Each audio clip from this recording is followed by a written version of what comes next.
Hello, everyone. Welcome to RheumNow's Daily Recap, Day 2 from ACR 2025. We're all here in Chicago. A great meeting so far, lots of action. We've scurried our way back to hotels to get on this Zoom call to do a recap of what we thought was the most notable presentations and abstracts from the second day at ACR. I'm Jack Cush from Dallas, Texas. I'm joined by friends. I'll have them introduce themselves. Let's start with Dr. Dey. Yes, hello, I'm Mrinalini Dey. I'm a fellow in rheumatology and internal medicine from London in the UK. Antoni.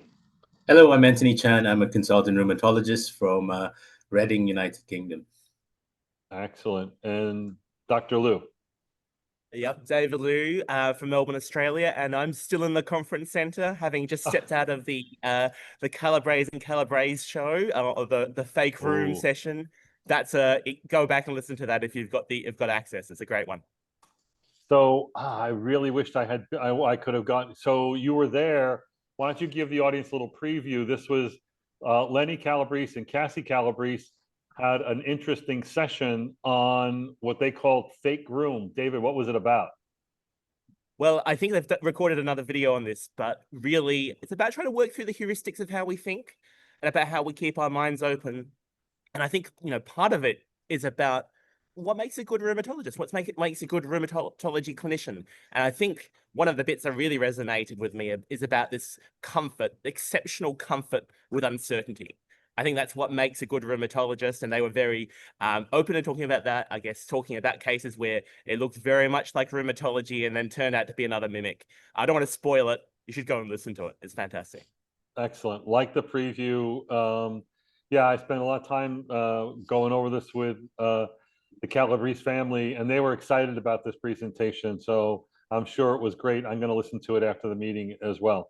And that's what we can do. I mean, partly the audiences listening to this podcast can live vicariously through our experiences, but certainly a lot of this ACR content is out there for consumption after the meeting.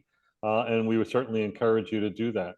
So we're going to do 2 rounds of our favorite presentations. Let's begin with Dr. Chan.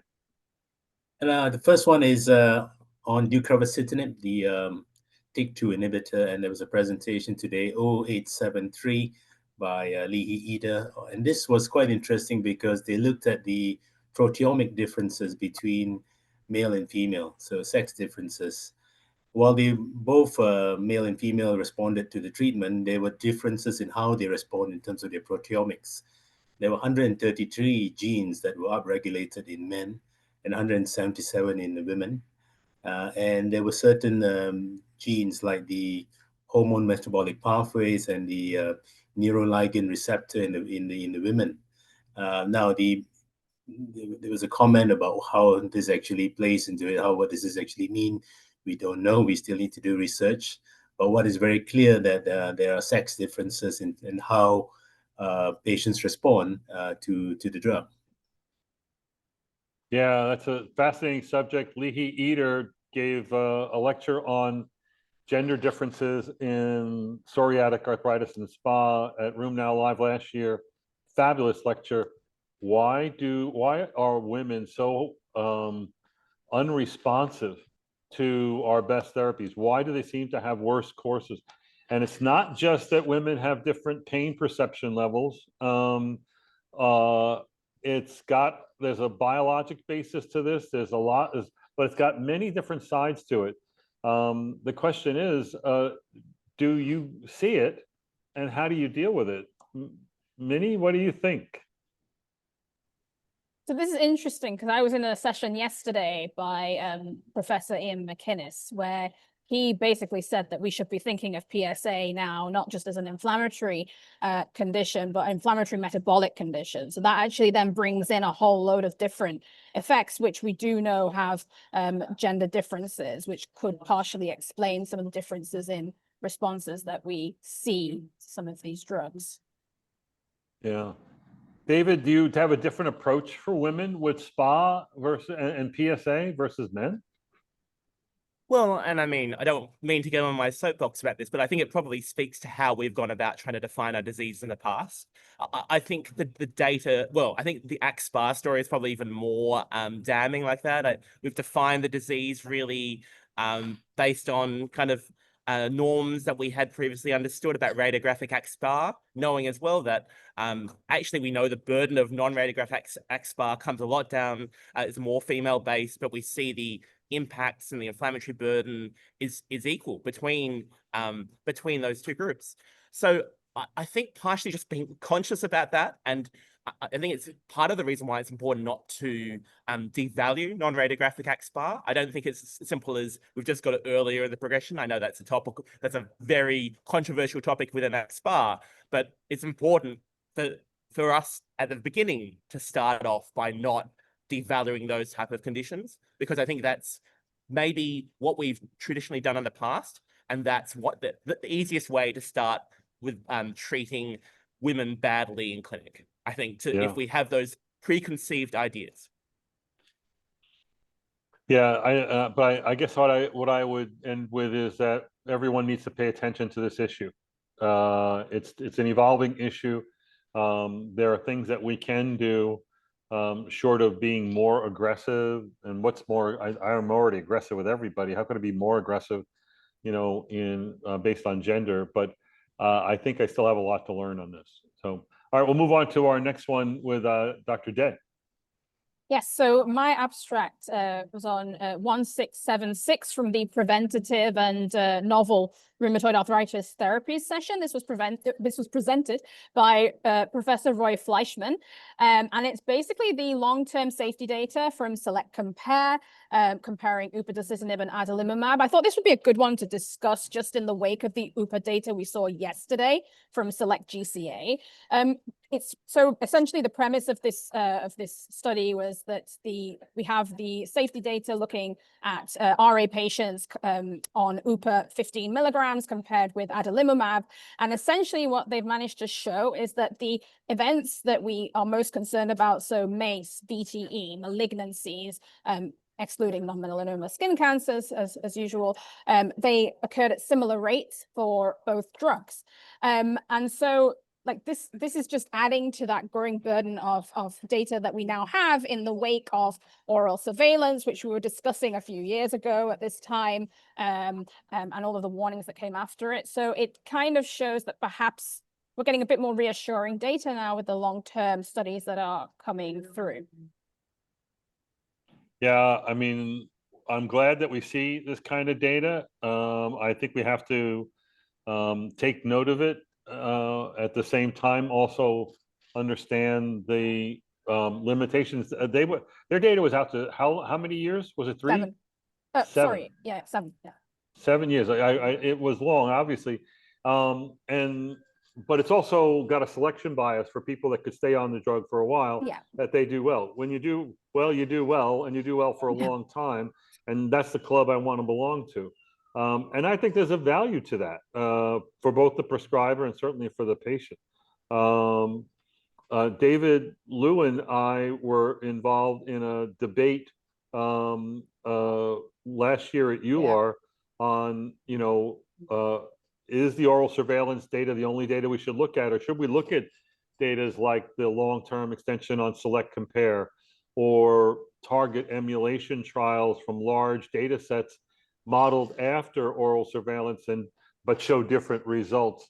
So David, have you gotten any smarter, wiser, better at a long-term perspective on this? Well, I think we always all are trying to. I think anyone who thinks that they're doing cardiovascular medicine perfectly in rheumatology is probably kidding themselves. At this meeting, I've actually had the chance to talk to a few people I know are, I think, experts in that space. And even they feel like there are things where they know that they would like to work on. One thing I will say that I think has changed a lot of this is it's a lot easier to be able to enact focus on cardiovascular risk when we've got an actionable, and maybe GLP-1 receptor agonists are going to be the thing that changes that. We've seen a bit of data on this at this meeting, including in the plenary this morning in PSA, really seeing the reduction in MACE with GLP-1 receptor agonists, and I think that is when we're having this conversation in 5 years' time, for all of the other stuff that I've talked about, that we've all talked about, that is going to be the biggest thing to change things. It's definitely going to be a game changer. All right, thank you, Manny. That was great. David, what do you have that's interesting from today? Oh, I mean, there's so much good stuff today, but I do want to talk a little bit about GCA, and I want to talk a little bit about the Metogia study. And not necessarily just because, I mean, there are a few interesting things about this study, but it'll bleed into talking about select GCA that we talked about with upadacitinib and GCA. But Metogia is a French study, multi-center study, comparing methotrexate versus tocilizumab, 52 weeks of therapy for GCA. And then interestingly, they followed for another 6 months after that 52 weeks to see what happened. There's a steroid taper with that as well. That's critical. So we're talking about methotrexate plus prednisolone and tocilizumab plus prednisolone. We, of course, know tocilizumab works in GCA. It's been registered now for 10 years, as approved now for 10 years. We've got good quality data on it. Methotrexate we've had for longer, but we know less about. Methotrexate did underperform compared to tocilizumab in those 52 weeks. No question about it. I have to say it did a lot better than I would have thought placebo would have done. And so I think that, you know, I think as much as the steroids doing the heavy lifting there, you've got to think methotrexate is doing something there. I think one of the really interesting things about this is after those 52 weeks, when the therapy stopped, they basically both lines ended up in the same place in terms of relapse-free survival. So whether you're on tocilizumab or methotrexate for those 52 weeks, you ended up in the same place in terms of relapses. And this reflects data that we saw as well with Select GCA at this meeting, the 2-year extension, where if you went from UPA to placebo after 52 weeks, then you actually, you know, you dropped down, you had flares straight away. And actually after 2 years, everyone came off UPA, and people were all of a sudden there's a bunch of flares then at 104 weeks. So unfortunately, I think this means that with GCA, this is going to be as it stands at the moment, none of these are really negating the need for ongoing therapy. And we've got to try and navigate how are we going to go after 52 weeks, after 104 weeks? Are we treating these people forever with upadacitinib or tocilizumab? Are we continuing on with methotrexate after that?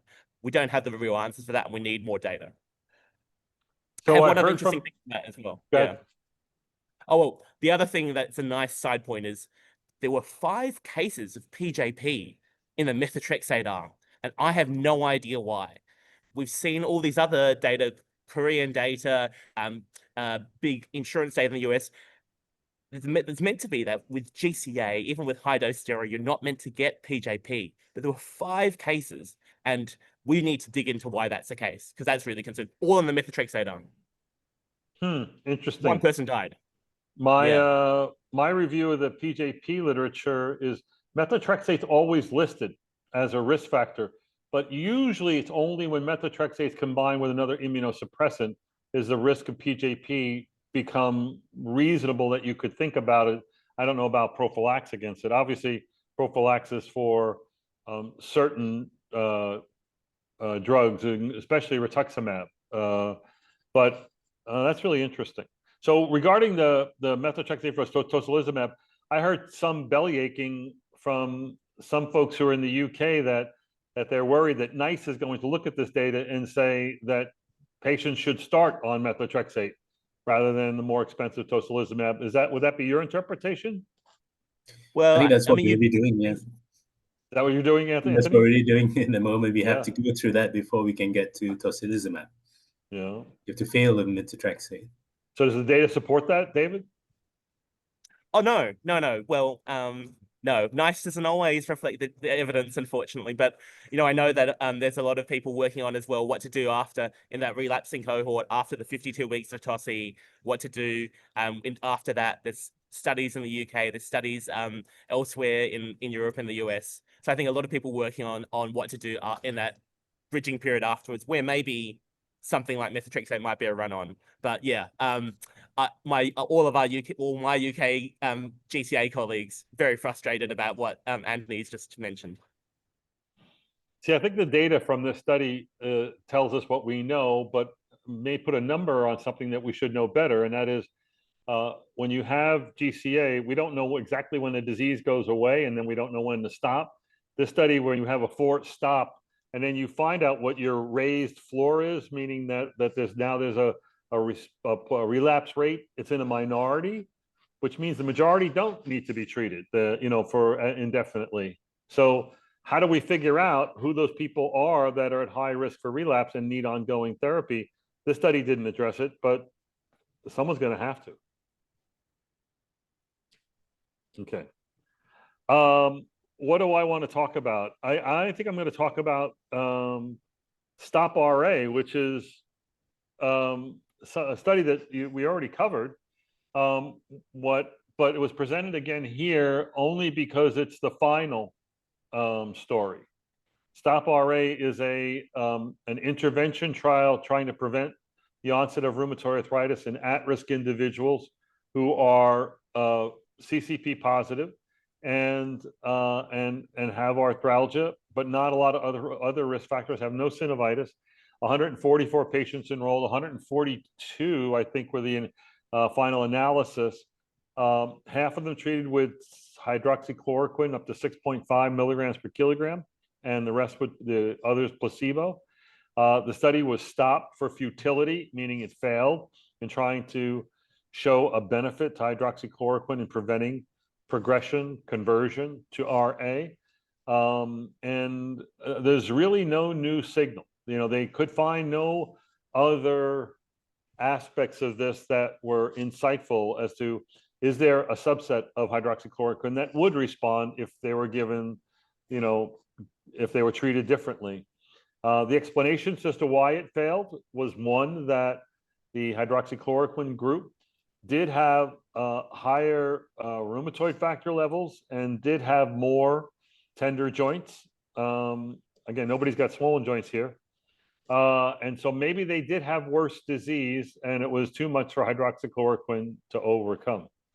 But I think I brought this report up for a rehash because still, I think rheumatologists, when faced with someone who's got threatening RA, no swollen joints yet, but tender joints, family history, positive serologies, are going to be compelled to want to use hydroxychloroquine.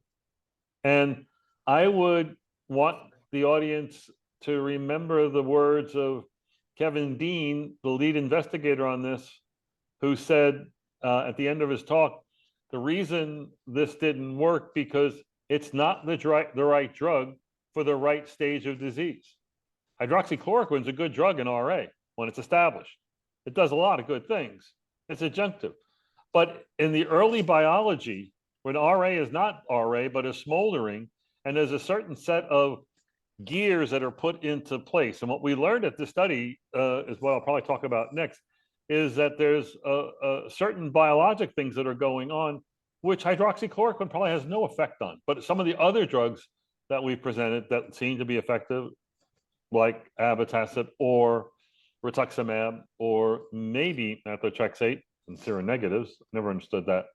But anyway, it's not the right drug and it's not the right time to use it. And I think that you should think twice about using hydroxychloroquine. All right, let's go on to our second one. This is a fast hit round, another one from Dr. Chan. Yeah, it's the new oral IL-23 peptide inhibitor, icotrokinra or ICO. And this was a study where they looked at both adolescent, which was interesting today. 10% of that population were between the ages of 15 and 18, 12 to 18, sorry. And they looked at, this was in psoriasis, skin psoriasis, a good response at 16 weeks in the placebo, and then going up to 24, the PASI 90 was 71%, and the IGA, the global assessment was 0-1 score was 84%. Well tolerated, no new safety signals. So again, adding a new novel therapy in terms of oral therapy for psoriasis at the moment. Obviously, we'll have to study a PSA next. Yeah, it looks interesting. And being oral's got to be great. And I keep waiting for the other shoe to fall, that there might be, some safety caveat here, but there doesn't seem to be. So we have to wait and see how this does when it gets to, there's that horrible thing that none of us can explain. Why does these drugs do so great? IL-23, dual 17 inhibitors do so great in the skin disease, but they all, where there seems to be a hierarchy of responses, but they all seem to perform the same in arthritis. Does that mean the arthritis is just so difficult, or that we just haven't found the right thing? I don't know. And I know, Anthony, you follow this literature really well. Do you think this poses an advantage at all for psoriatic arthritis patients? I think in the early phase of disease, the 23 probably has a greater impact, but maybe less so in the late disease for the arthritis of in psoriasis. Okay. All right. Minnie, what do you have for your next one? Yeah, so I've got abstract 1659, which is an abstract on RA-ILD from Brian England's group, specifically this time looking at the progression of multimorbidity. So as perhaps you might expect, they found that multimorbidity was highly prevalent in this patient group, and the more rapidly progressive multimorbidity trajectories predicted higher risk actually of respiratory related hospitalization, which is obviously a big risk already in this group. So it really highlights what I like to talk about a lot of the time, to monitor multimorbidity and manage it appropriately within the setting of rheumatology. And that was it was a study with over 6,000 people, so quite a large cohort that they followed up there. So was it as simple as the more multimorbidity you had, the higher the risk of ILD, or did I hear you right in saying it was the change in how you develop multimorbidity that put you at risk? It's the prevalence of the multimorbidity. So this was over 6,000 people already with RA-ILD. So Okay. they were looking at specifically the multimorbidity itself. So, for example, cardiometabolic conditions, other musculoskeletal conditions.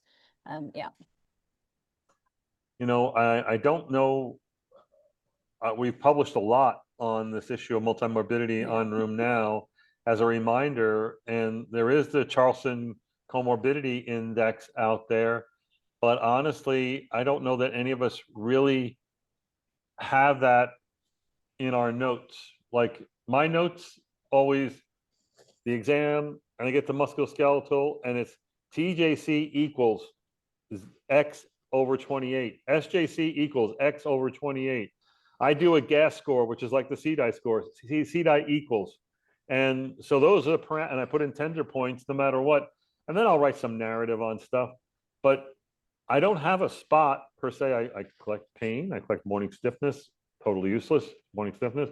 But we love it because we're rheumatologists.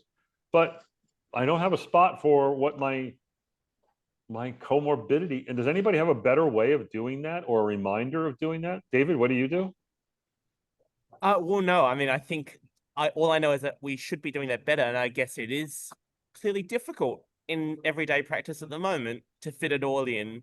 And that's part of the challenge. Because, I mean, I guess we're increasingly having to think about cardiovascular risk, about, the screening for ILD. We're having to think about osteoporosis risk. We're trying to think about mental health.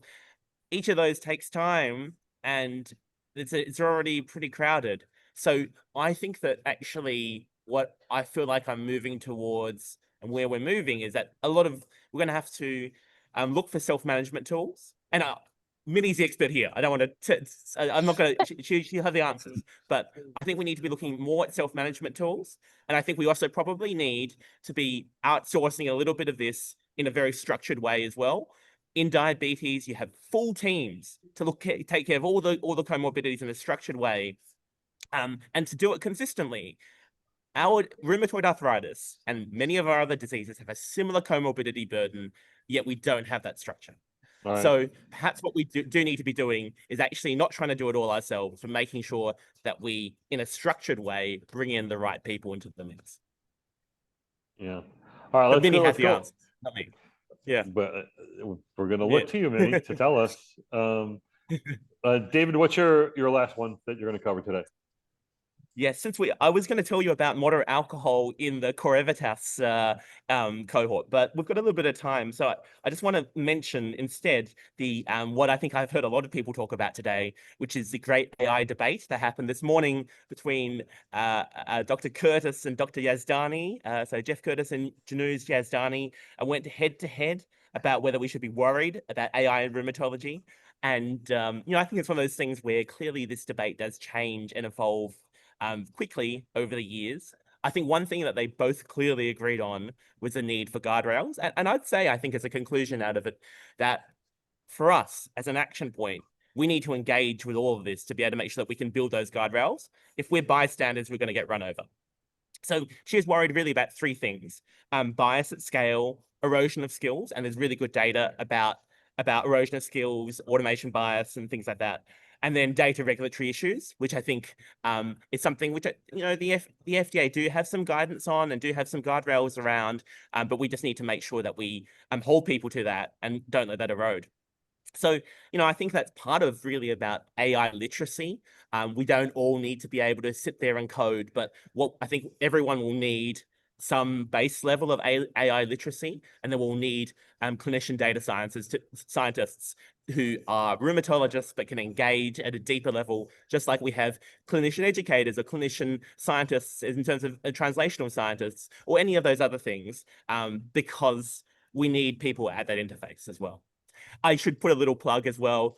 If you're here in Chicago, come along at 8:30 tomorrow morning, because I'm talking about AI in ILD imaging, and I'll hit on some of those in a little bit more depth. I'm going to be there. And I did an AI session after the great debate. I thought that they did great. At the end, there wasn't an audience vote as to who they liked better, did they?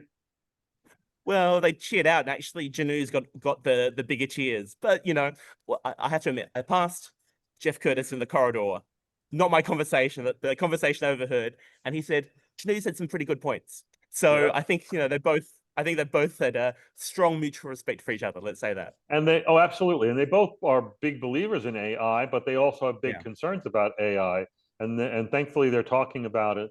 What I think is true is that of our audience that's listening right now, probably 30% of you are definitely using AI in a strong way. There's a 10%, 20% are dabbling. There's as much as half of the audience is like, I don't know. This is like, so you like the negative story, but I think that at the end of the session I ran today on what was the title? Knowledge is obsolete. Using digital, virtual, and AI to round thing to fix it is the way to go. I had a question from a young guy who said, I got to go back to my 3 older mentors and teach them what I learned. How do I teach these old, Luddites who, really don't want to hear anything about this? And I said, my advice was give them 3 tools that they can use and tell them how to use it. Tell them about Claude.ai when they want to write something, letters of recommendation, or, dear grandma, whatever. Tell them about Perplexity when they want to do research on a topic. And then tell them about Consensus to do information research curating and background on, ILD with rituximab and what's known about that, and not that there is anything known about that. I just made that one up on the fly, but you can do that with an AI, but you give someone tools that doesn't want to get into it, and that's how we are going to get better, and we are going to get better slowly over time. My last piece was still in my brain as a synthesis piece of many different presentations, kind of ended and came together today with Mike Brenner doing a wonderful presentation on the biology of RA. It was a Klemperer lecture, and what I'm going to say is comes from multiple presentations. There was a cellular presentation from the Stop RA that talked about the importance of peripheral helper T cells being elevated in people who are going to progress from not having RA to RA. There's another study that I don't know the authors on that said the same thing, and also with follicular helper T cells being elevated in people that are going to progress to RA. And then Mike Brenner, who does incredible research and is a great speaker, talked about the biology of RA, a Th1-driven disease, and the evidence for that, and that CD4 cells are important, and it is these CD4 subsets of peripheral helper T cells. and the follicular helper T cells that are providing all that B cell help, which is sort of exemplified by the chemokine CXCL13. And then he got into this whole issue of gamma interferon, also very involved, and that all of that seems to be coming from CD8 positive T cells. And what are they doing? Well, they're involved in these granzyme K positive cells, GZMK cells, and they're involved in complement D and complement pathway that further amplifies and worsens the disease.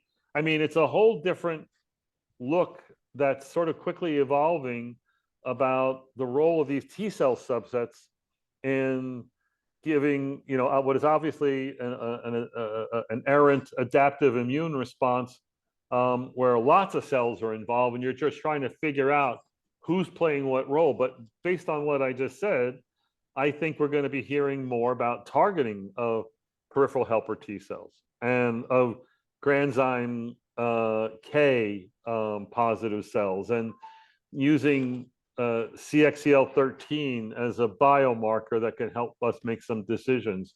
You know, so anyway, I like some of these basic science tie-ins with the pathogenesis that I think are going to, you know, there's a lot of this kind of stuff being presented to me. The question is, will it be meaningful 5 years from now? But I just, in this meeting, I start to connect the dots on these different presentations as all being related as people getting better at understanding RA. So a quick little, and you know what those diagrams look like when you start trying to map out the pathogenesis of RA. It's like the schematic on a 1950s television. You know, it's too many arrows, too many, you know, things to look at, but they're starting to make it a little bit better. All right, folks, that's the end of today's recap. For the audience, we'll be doing another recap, day 3 recap, tomorrow, same time, 5 p.m. on October 28th. Be there, tell your friends. I want to thank Drs. Chan, Dey, and Liew for a great discussion. Tune into RheumNow. Bye-bye.